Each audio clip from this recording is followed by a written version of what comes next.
காலிலே போட்ட மிஞ்சிதான் காதுல பேசுதே.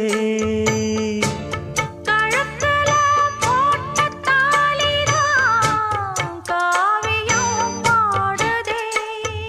நெத்தி சுட்டியாடும் உச்சந்தலையில் பொட்டு வச்சதாறு நான் தானே. அத்தி மரப்பூவும் அச்சப்படுமா அக்கத்தோணையாறு நீதானே. ஆசை பேச்சில் பாதி மூச்சில் லேசா தேகம் சூடேற